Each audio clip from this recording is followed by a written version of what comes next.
get the phone for him? Yes, sir. I'll get it.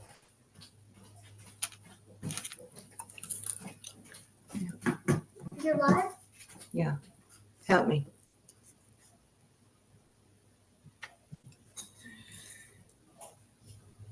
Okay. Thank you. Let me get closer.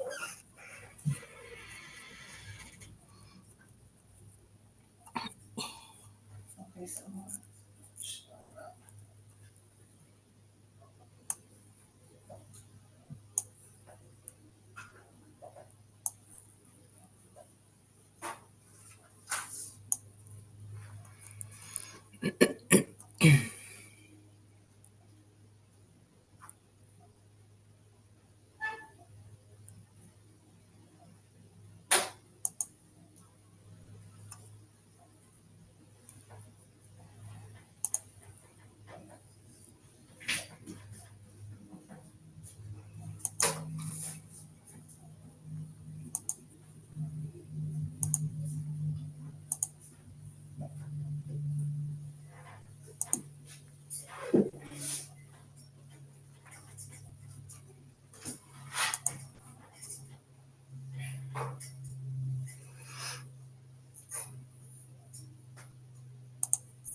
What does it mean? ADHD? Yeah, what is it exactly? Is it real? So tuning out is not a disease.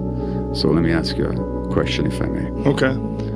If I were to stress you right now, create stress, emotional difficulty or tension for you right now, what would be your options of dealing with that, of dealing with me? What would be your options? I could either get upset or I could leave. Exactly. Yeah. You could fight back, flight or fight, yeah? Mm-hmm. But what if you didn't have those options? Yeah, then you're stuck. And what does the brain do when you're stuck like that? It gets distracted. It gets tunes out. Yeah, it tunes out. You want to do other things, think about other things. In other words, it's a coping mechanism. Yeah. But parents are stressed. The child absorbs the stress. What can they do with it? They tune out. And that tuning out thing is programmed into the brain. And then 10 years later or 50 years later, we say, you got this disease. No, you don't. You've got a coping mechanism that's no longer working for you.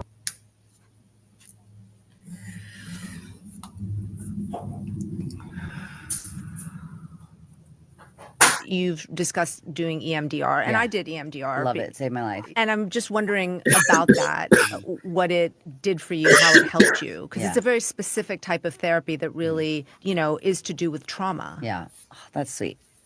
The tag on my tee said, take a moment just for you. So I got to answer this question, but it's for me. The first thing that happened was I was guided to seat myself on a train. Did you do it this way where you watch it pass you by? And it's so weird because it's like watching a movie in your mind, but it's different than dreaming.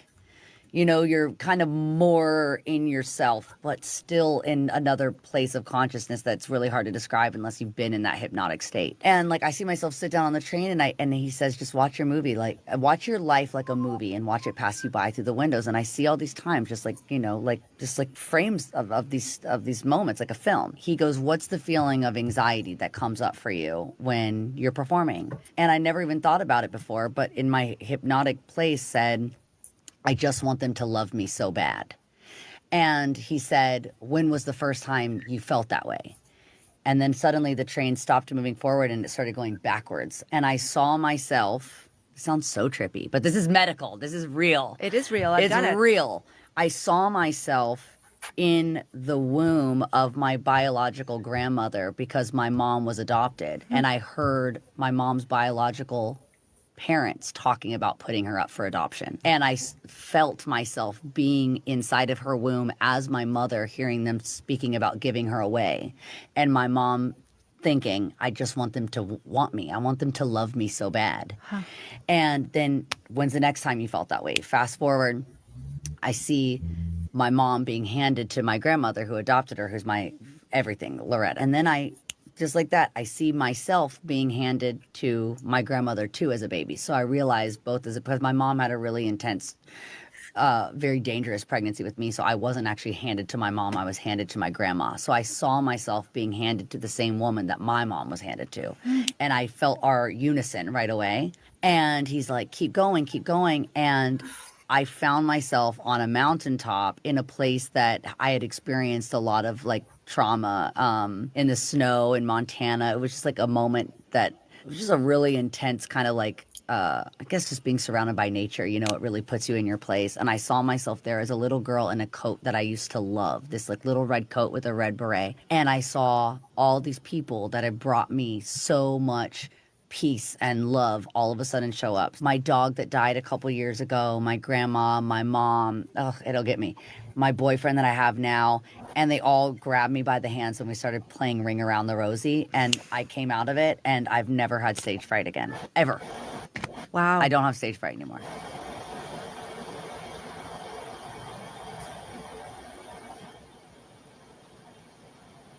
Whatever you try to hold on to, the nature of thing is that this is happening. Swinging away.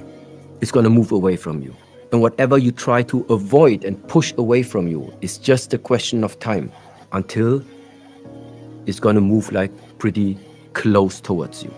If you don't want to have a life that is too shaky, don't touch the water. Because in the moment you touch, your touch is the initiation for the ripples to appear. Same way, you want to follow that goal. You want to have it easy along that goal. Don't touch any additional water along your goal. Don't touch it because you like something, and don't touch it because you dislike something. When you walk towards the goal and you do here and here and here, you're just gonna ripple your whole surroundings, which ultimately means your energy is being just drawn away from your initial goal. Don't push, don't pull.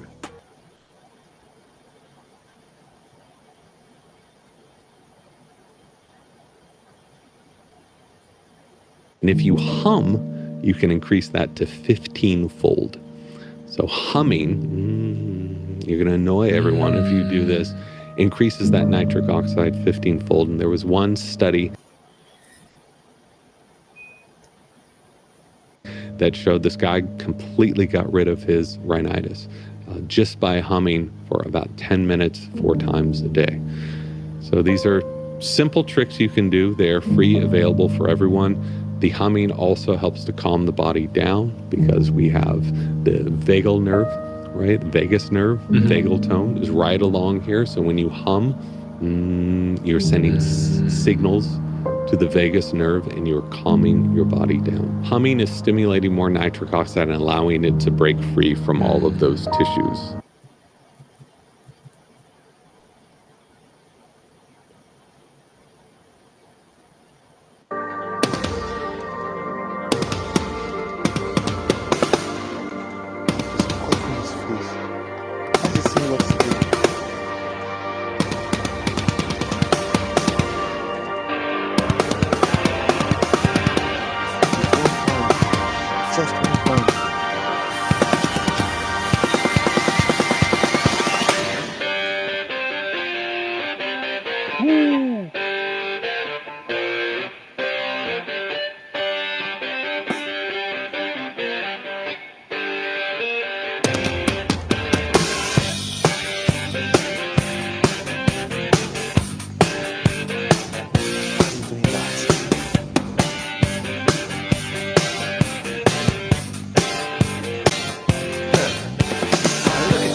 Wasn't that cool? What is the one spy trick you would teach everyone that they can use to improve their life instantly? The most important spy trick to change everything immediately is something called perception versus perspective. We all look at the world through our own perception, but perception is your interpretation of the world around you, but it's unique only to you. There's no advantage in your perception. That's why so many people find themselves arguing all the time, trying to convince other people of their own perception. The way that you win any argument, the way that you get ahead in your career, the way that you outsell or outrace anybody is when you move off of perception and move into perspective.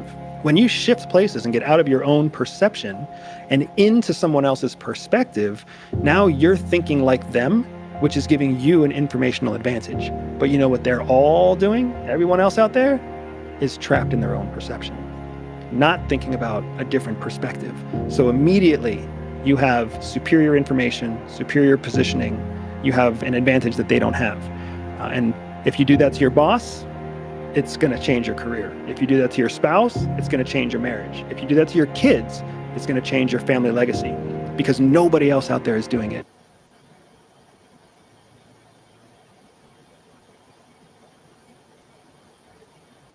I can't believe you let me get married when you made me pinky swear that you were my true love, the one who braids my hair. You moved me into an apartment, you assembled all my chairs, but dinner's not the same when you're not there. The hardest part of growing up is watching time take everyone you love, but I won't let it, no I won't accept it. You're too young to be old, you're too fast to be slow, you're too wise to be confused, and I can't do this on my own. Your lungs are strong, your mind is sharp, Daddy, please don't break my heart.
Are you walking, Annie? Annie, are you walking?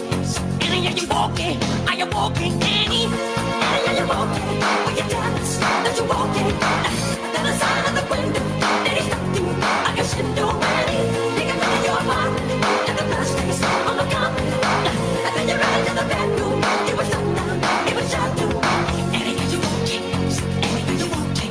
Are you walking, Annie? Annie, are you walking? Annie, are you walking? Are you walking, Annie? Annie, are you walking? Annie, are you walking? Are you walking, Annie? You've been hit by a smooth criminal.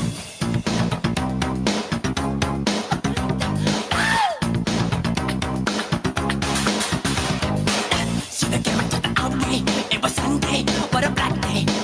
But the marriage hesitation, sounding heartbeats, intimidations. Annie, are you walking? Annie, are you walking? Are you walking, Annie? Annie, are you walking? Are you walking?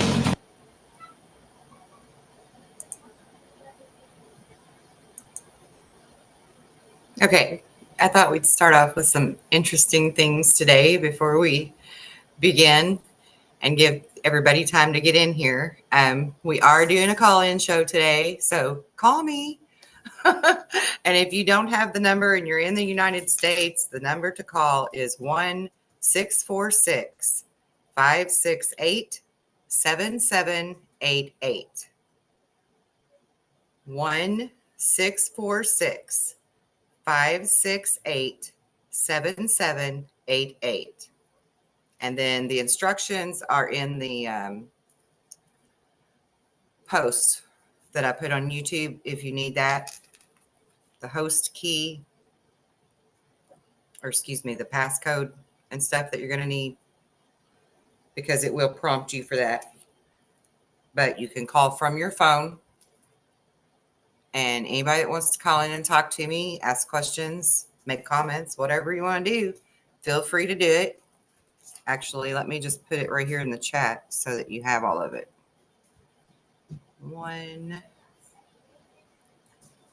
1-646-568-7788. That's the number that you call. And then it's going to ask you for a meeting ID. And that number is 854-3828-9568. And then you're going to have one more step. It may ask you for a passcode. And if it doesn't, then it'll just ask for your name. And you just record your name and it puts you in the room on hold until I get to you. Okay? And you have to hit the pound key after each one of those entries. Be sure you, for the step, be sure you put the pound sign behind it. Okay? So, how is everybody today? I hope you're doing great on this beautiful, hot as hell Thursday. Jesus Louise. It's so hot. It is so hot today. Okay, I want to share some cool video shorts.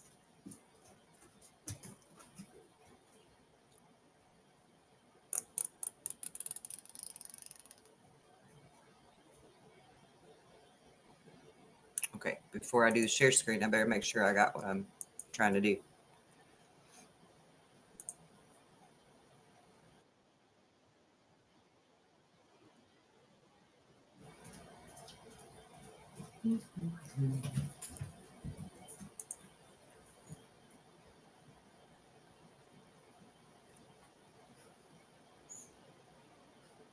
So I thought today we would do some fun facts in some shorts. And then that gives us lots of things to talk about.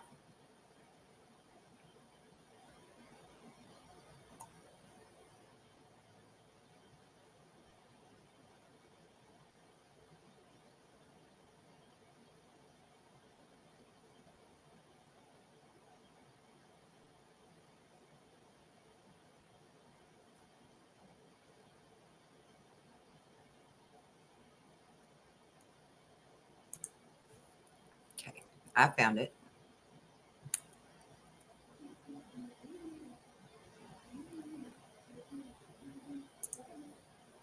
Now we'll share it.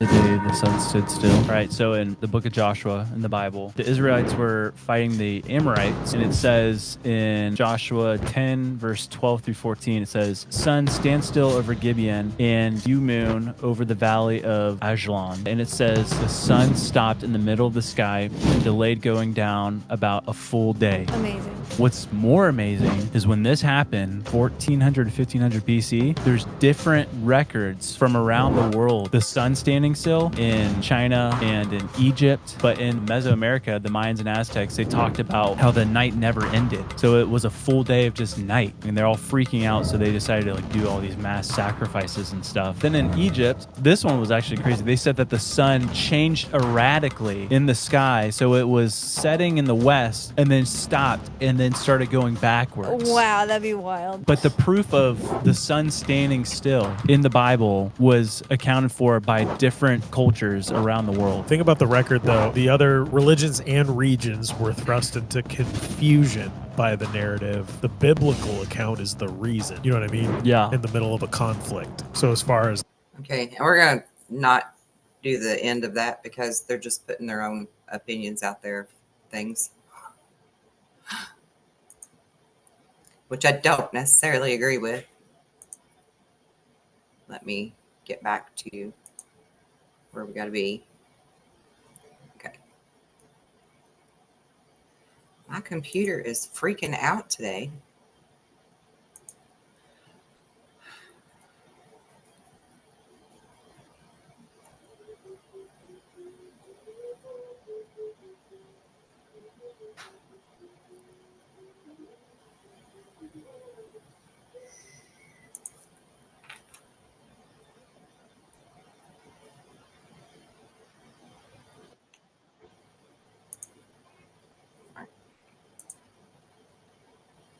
Now we're back to it.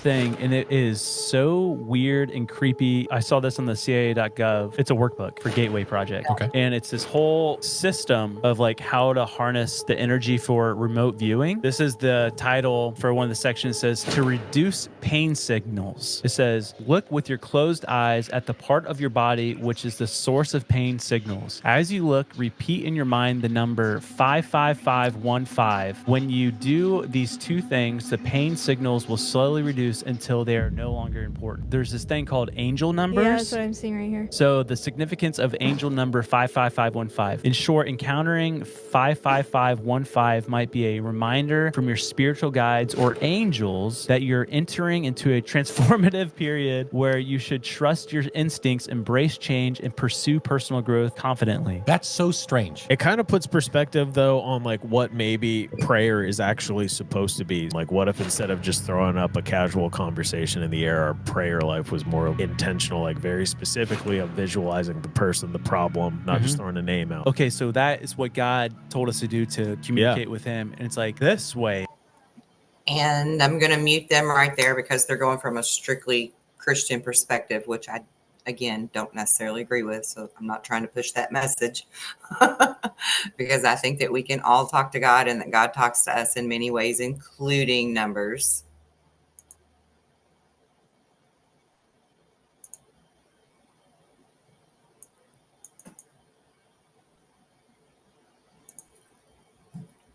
This crazy thing. FBI director James Comey, he just put up that tweet a couple weeks ago, posted a picture of these seashells. He's like, was at the beach and found this crazy cool formation of seashells, and it said 8647, like basically to get rid of Trump, or it was like a threat of like, we're gonna kill Trump kind of thing. Instant backlash. You're an FBI director. He's like, I had no idea that's what it meant. I didn't know. He said, I just found it. So people are freaking out about that, right? Yeah. But guess what? When he posted that, it had been 8,647 days since 9/11. To the day. That's a bizarro Check it. coincidence. It's crazy. Like a crazy coincidence. I mean, how was that an accident? A former FBI. Personally, I don't think that was an accident. I think that was intentional because he wanted to bring attention to 9/11 as well as do what else he did. Director. Weird.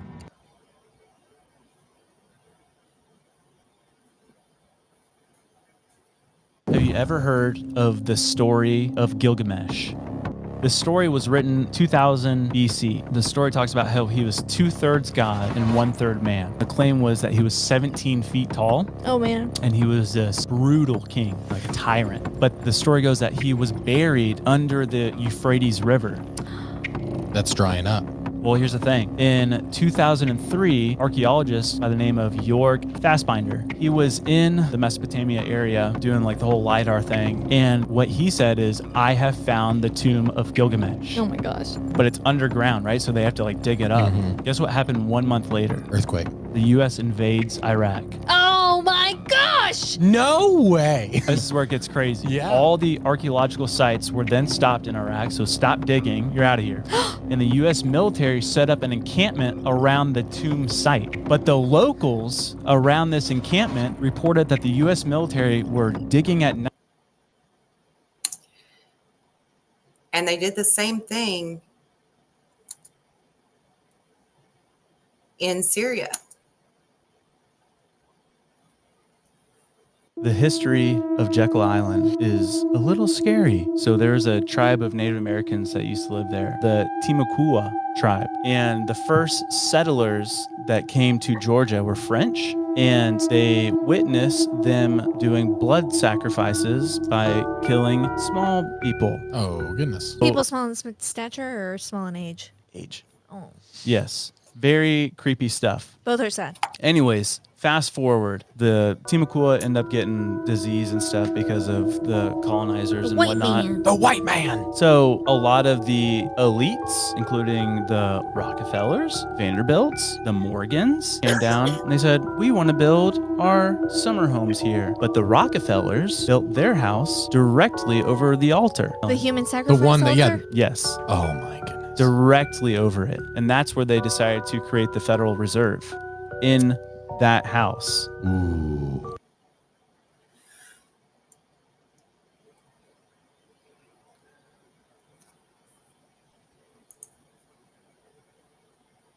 And that's not creepy at all, right? And I just have a little bit of a rant that I want to add in there.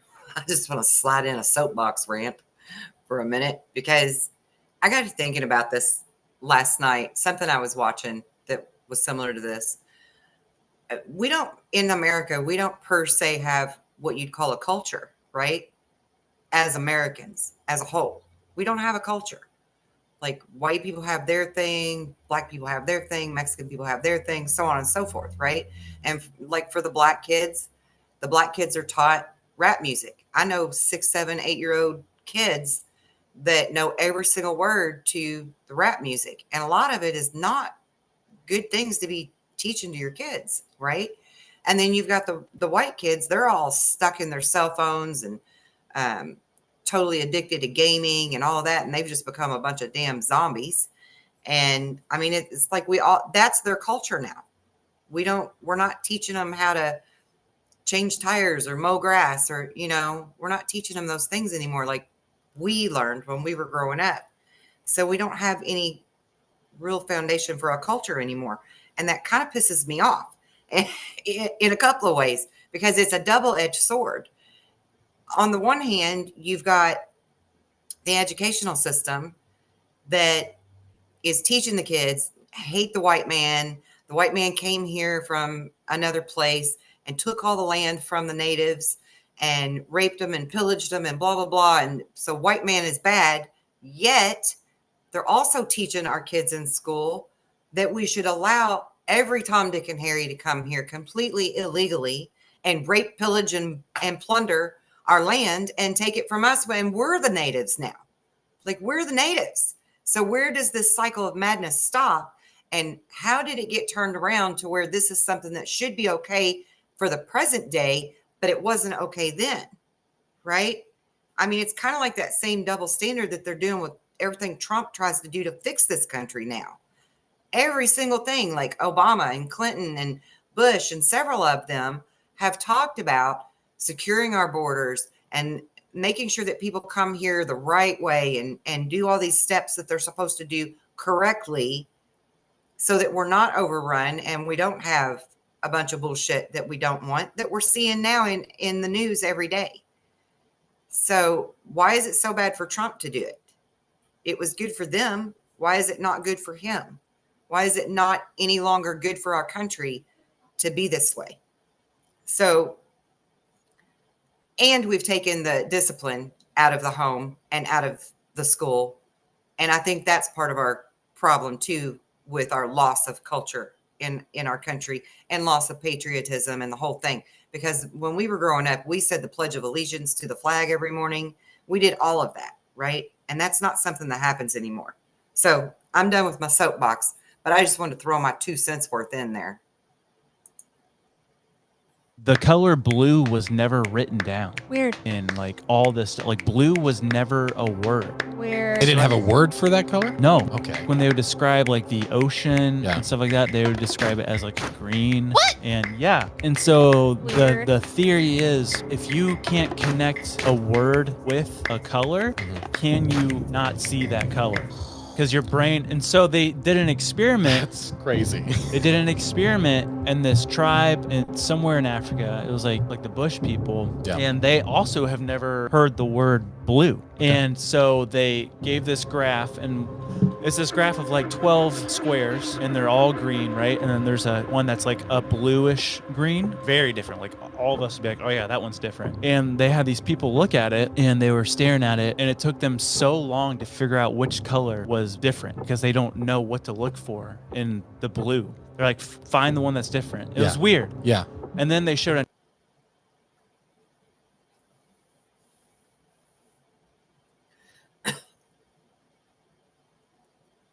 It was in 1969 in Siberia. It was this coal mine, and they were down 230 feet, and this one guy hit the coal, a hole opened up, and it was a tunnel. So him and a couple guys went into this tunnel. What they found was this 8-foot-long white marble sarcophagus. Lost alerts the military and stuff like that. The coal miners were like, once the SSR dudes get down here, they're gonna take it, pop the lid. And what they find in there is a perfectly preserved woman. She was wearing like a translucent dress covered in this pink liquid. The SSR gets there, and it was too heavy to lift, and so they're like, let's just drain it of the pink liquid. Oh, boy. So they drained it, and instantly after they drained it, the woman started to decompose. It was preserving her? They brought it back. They did tests on it and stuff. Could not identify what the pink liquid was. Immediately after that, all the miners were fired. And then around the coal mine, they had armed military. In the 70s, news reporters were writing about this, and the KGB was like, stop talking about this. And they're in fact arrested. For what then? False information. And then it wasn't Come until on. the SSR dissolved that an article came out talking about this sarcophagus.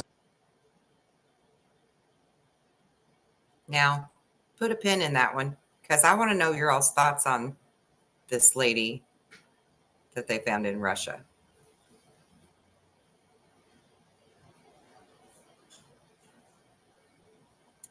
There's a lot of old accounts of conquistadors in early America. They all encountered some sort of giant. The conquistador Hernando de Soto, he led this expedition with 600 Spanish soldiers. Alabama is where they landed. Okay. And they're sitting in this village one day and they hear this rustling from the woods, and out comes this giant Native American man.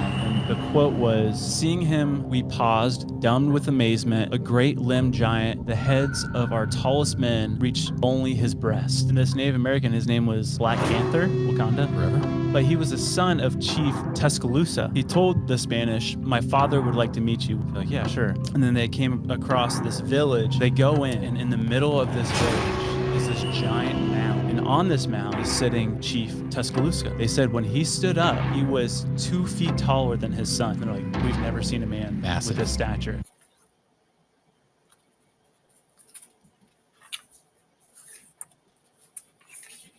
Have you heard of the Moonite people? No. There's all these legends across North America of these people with fair skin, light hair, and pale eyes. This legend starts in Wales. There's a civil war breaking out. Prince Madoc, he didn't want to die by his brother's hand. He's like, I'm going to go explore. Goes to North America, but is never seen again. 500 years later, there's a missionary from Wales, Morgan Jones. He lands in South Carolina, starts doing mission work. The natives capture him. He's about to be beheaded. He yells out, "I've escaped so many perils. Have I done so just to die like a dog?" That's when the chief comes out. The chief is a small, pale-skinned, big-eyed, light-haired human who comes out, walks up to him, and says, "You shall not die today." What's crazy is that he spoke perfect Welsh. Wow. That's crazy. It gets even crazier. There's an establishment in Illinois called Cahokia, 6 square mile city, 40,000 people. The way it was built matches how things were built in Wales. Whoa. Oh, wow. And so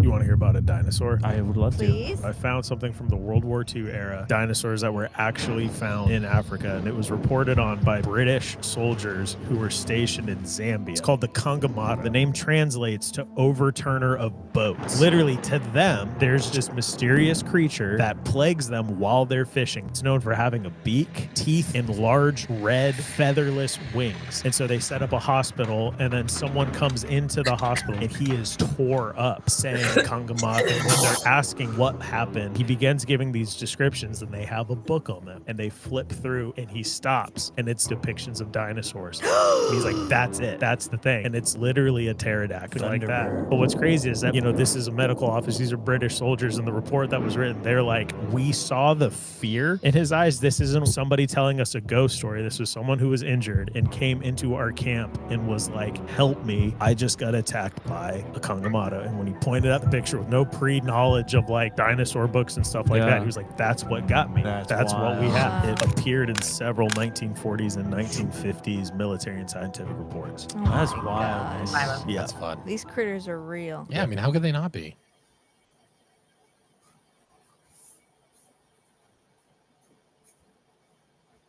On the day of the eclipse, our most eastern tsunami buoy was turned off. But the day after the eclipse, there was this mass water movement that came from Antarctica that was the size of Texas. Ventu Sky said oh, it's like a glitch. But the same anomaly happened on February 22nd, March 27th, and then April 9th. It looks like it kind of starts at this one island above Antarctica, Bouvet Island. But we talked about one time the Russian torpedo called the Poseidon. It's a nuclear weapon. Supposedly, it can create a 1,000-foot tsunami filled with radioactive material. But supposedly, this past week of the eclipse, they tested it and it worked. And I'm like, well, where are the Russian labs in Antarctica? And it's directly south of Bouvet. So they shot it at Bouvet. Or they went to Bouvet to shoot it out. They're saying that this Poseidon tsunami could literally just cover the entire of the UK. The UK is going to be the next Atlantis. And then we'll just all choose to forget about They'll it. be it like, didn't yeah, actually folklore happen. about it. Did you know that their cookies were called biscuits? Okay.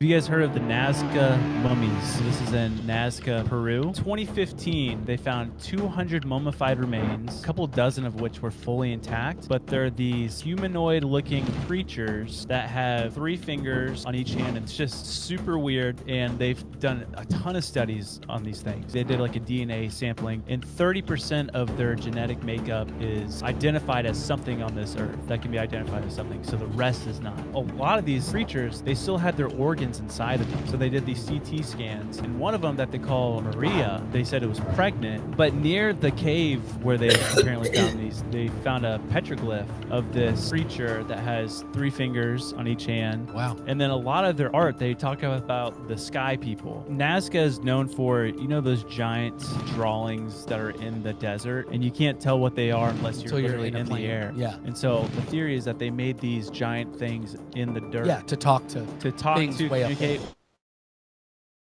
or even like a landing things. I don't like it.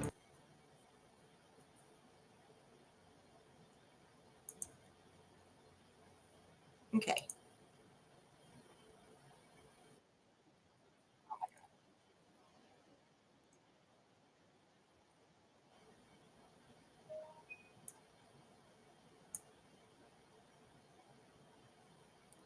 All right. I want to know your thoughts on some of these things that we've just looked at. So if anybody wants to call in and talk to me, call me. Let's talk about it. I'm going to start with talking about the 3-fingered Nazca mummies, because my dad, when I was growing up, you know, he did Black Ops stuff and all that kind of thing. And in his free time, he studied ley lines of the earth and the Nazca lines in particular, like intensely.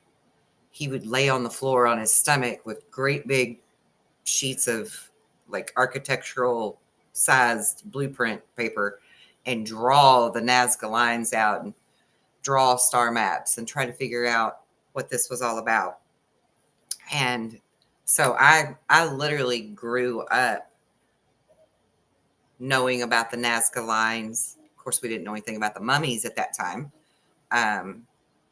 But I literally grew up learning about the Nazca lines, learning the constellations, learning that there probably are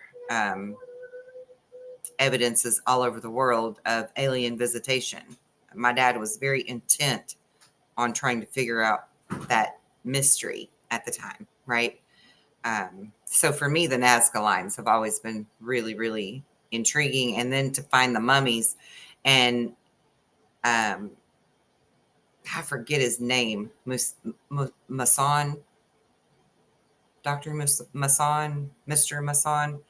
I think he's from Mexico, but he's the one that actually presented the scientific findings for the mummies and stuff. And several establishments tried to poo-poo on that and say that it was all a bunch of fake stuff and all this. But I mean, they did x-rays on these things and all kinds of stuff. This was not fake. In my opinion, this was legit. This was legit shit. And they really did find alien mummies. And, you know, they had the creepy long 3 fingers and all. Which also is something, anybody that knows anything about alien experiences, they know that there's a lot of them that have just the 3 long fingers. And I've actually woke up before with bruises on my legs and my arms that looked like 3 long fingers. So no human did that, clearly. So, you know, I believe it's real.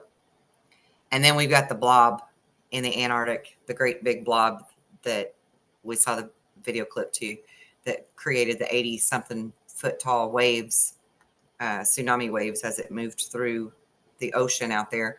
And now all of a sudden they're talking about these signals that are coming from beneath Antarctica as well, like a communication, a radio signal type of a thing. So that's a very fascinating thing, in my opinion.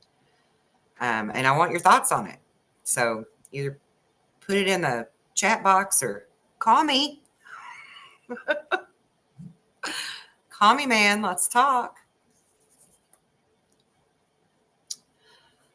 What else we got here? The Thunderbirds. Okay, so what are y'all's thoughts on the Thunderbirds?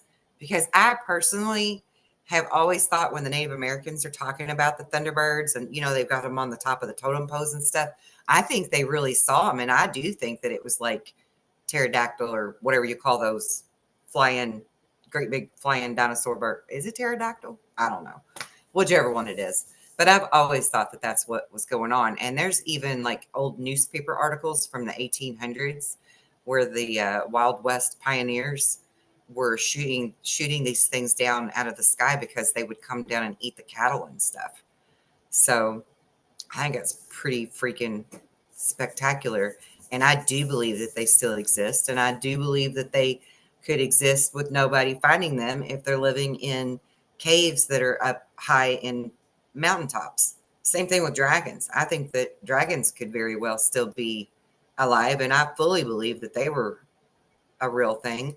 They're on all of the really old maps, like the Piri Reis map and different ones. And I don't think people drew those just because of some fairy tale.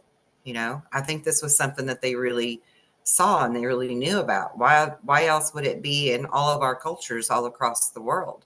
Everyone across the world has always talked about dragons being real.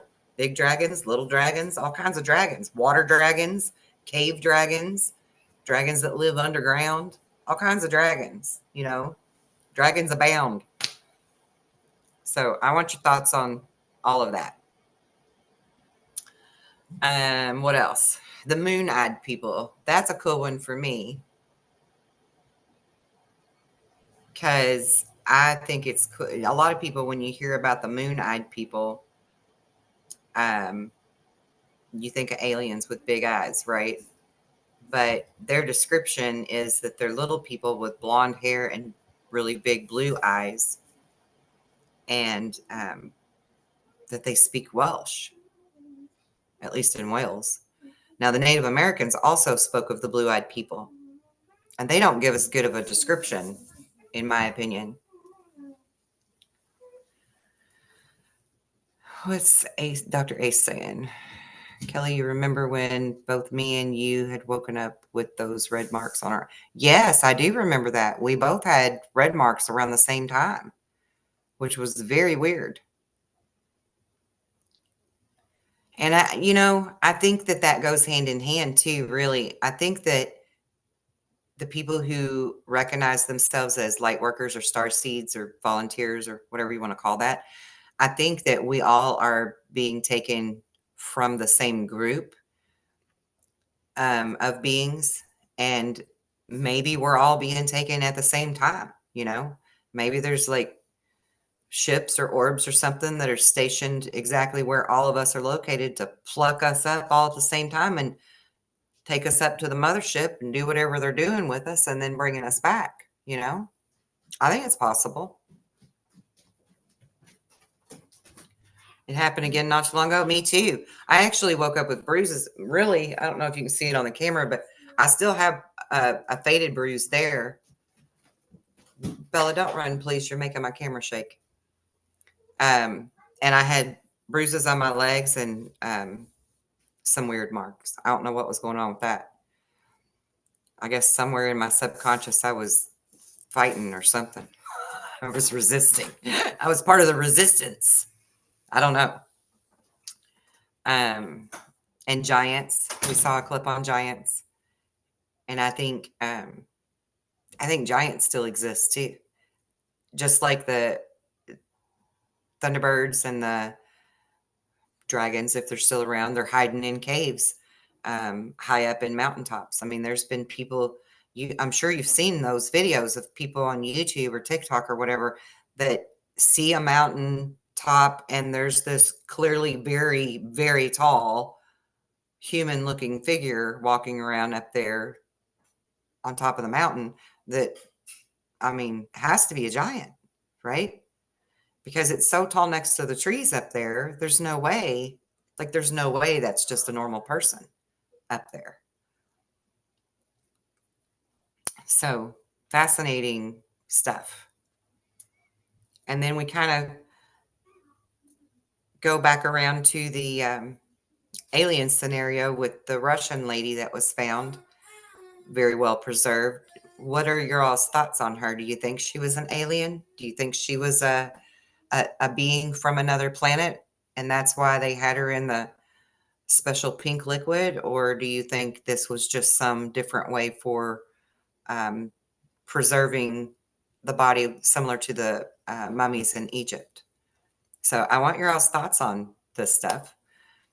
And I'm going to give it about 15 more minutes to see if anybody wants to be brave enough to call in. And then we'll wrap it up and call it a day. But I want your thoughts on this. Miss Pixie Bella says, things that make you go, most definitely. Most definitely. And just let me know, is YouTube still working fine for all of you? Because I just got a message from Darren that said that he was knocked out of YouTube.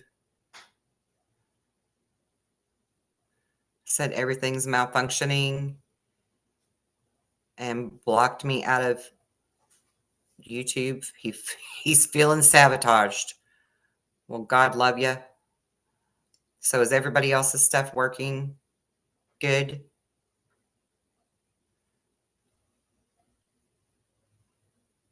Oh, and you know what? I just noticed this. He made a comment. Darren made a comment that said, what if we are in a trinary system? And I feel like we actually are in a trinary system. It's not even a binary. I think it's trinary, and very well even four, because so we have our sun that we call our main star, and then there's the dwarf star that some call Planet X or Nibiru, in my opinion, or Planet 9, but it's not a planet. I believe it's a star. I believe from the research I've done that all of the science points toward that is indeed a second star.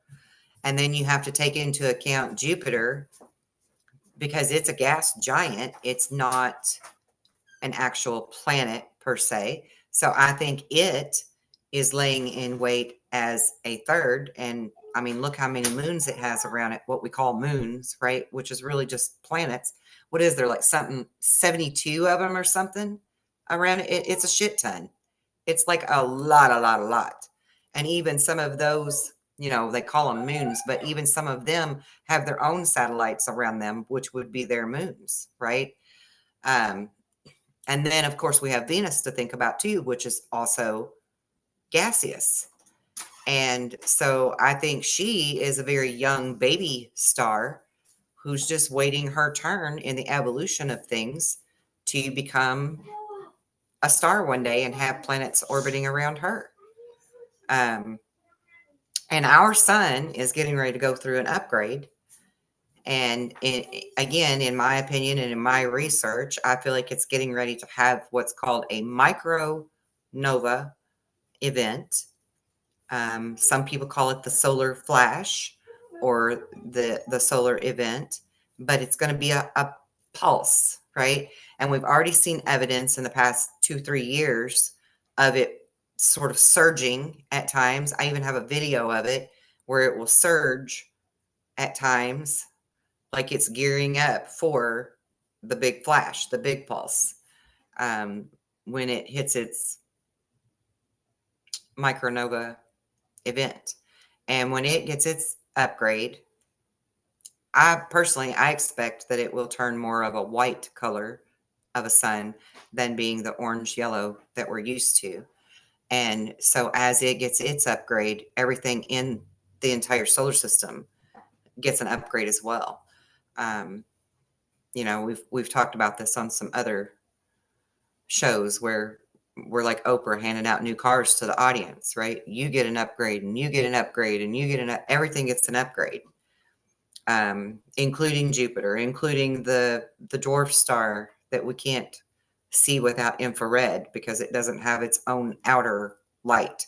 It has inner light right now until it goes through its metamorphosis to where it can have the outer light. So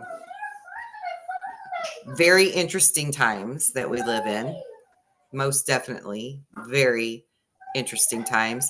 Confucius got it right when he said, may you live in interesting times, because we certainly do. And I've been telling people all over the place, buckle up, buttercup. That's the way I say it. Because things are really about to pick up and get exciting.